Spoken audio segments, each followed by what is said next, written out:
parce que le changement climatique nous raconte quelque chose d'absolument nouveau en France. Les dernières études nous montrent quelque chose de crucial pour nous. La France se réchauffe 20% plus rapidement que le reste du monde. Et elle se réchauffe 50% plus vite que ce qui était prévu jusque-là dans nos modèles.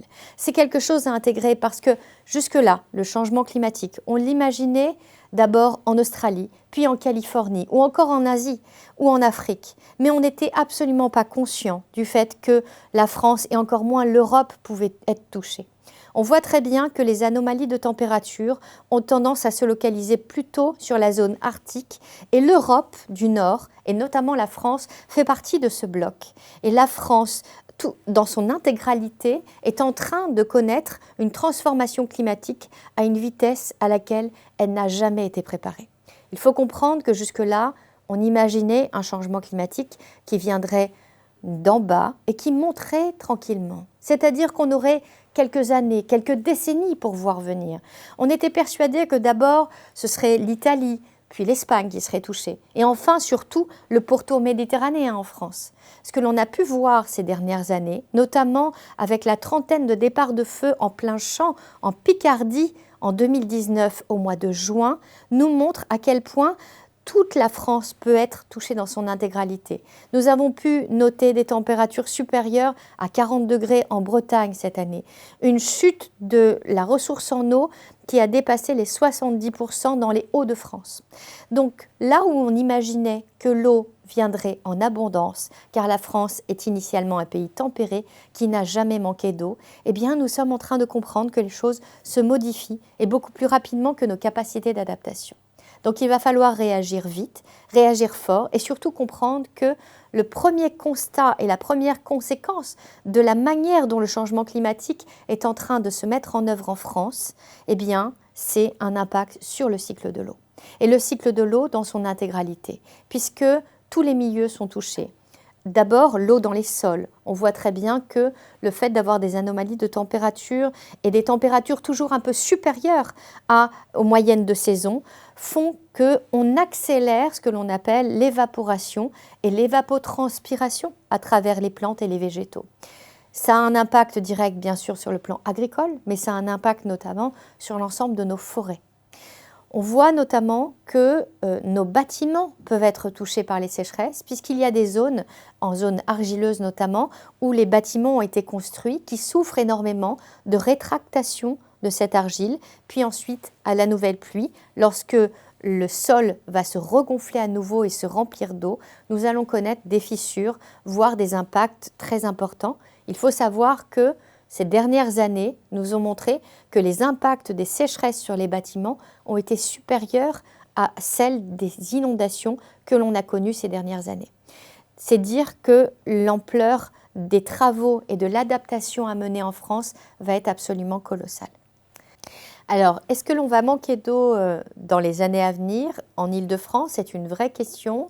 C'est une question cruciale à laquelle il va falloir répondre parce que eh bien, les villes sont les plus consommatrices en eau et sont souvent les plus déconnectées du lieu d'où se situe la ressource. C'est-à-dire que nous avons de l'eau dans notre robinet, nous utilisons de l'eau pour nos lessives, pour nos toilettes, pour nos douches, mais nous sommes bien souvent très loin d'imaginer quel est le cheminement de l'eau pour qu'elle puisse arriver ici en l'espace seulement de quelques secondes.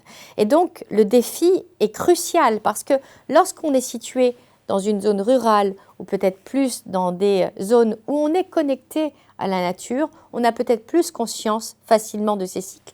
Alors que là, il y a tout un travail de compréhension et surtout, il faut comprendre que suivant là où on se situe, suivant là où on habite, et si on parle de l'Île-de-France, eh bien là encore, il y a une multitude de cas, nous n'allons pas utiliser la même ressource. Si vous habitez intramuros dans Paris, et encore, suivant l'arrondissement et la zone, vous allez parfois utiliser une eau qui provient en grande partie d'eau souterraine très profonde, que l'on appelle notamment des eaux fossiles, c'est-à-dire des eaux qui s'infiltrent dans un aquifère très profond, une sorte de massif qui retient l'eau très en profondeur et qui est souvent d'ailleurs très peu sujet aux variations, notamment en lien avec la question climatique, qui va réagir beaucoup plus lentement parce qu'il n'est pas connecté à la surface.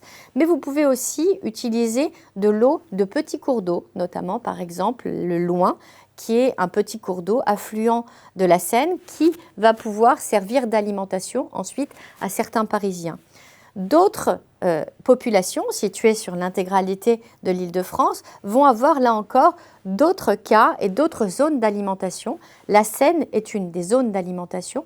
Il est essentiel de comprendre à quel point sa protection est essentielle, son débit aussi et ses usages. Et c'est là que l'on se rend compte, lorsque cette diminution de la ressource est très claire et devient une réalité devant nous, à quel point nous sommes un certain nombre à utiliser cette eau directement. Et donc, il y a d'abord, bien sûr, les usages industriels, vous avez les usages domestiques, les usages agricoles. Tous ces utilisateurs de l'eau se retrouvent autour d'une seule et même ressource qui tend à diminuer.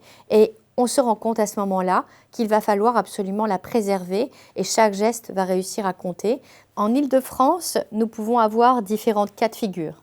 On a pu parler de Paris, mais il faut comprendre que, par exemple, sur la moitié nord des Hauts-de-Seine, Sénéo va plutôt utiliser différents types de ressources. La première, c'est la Seine.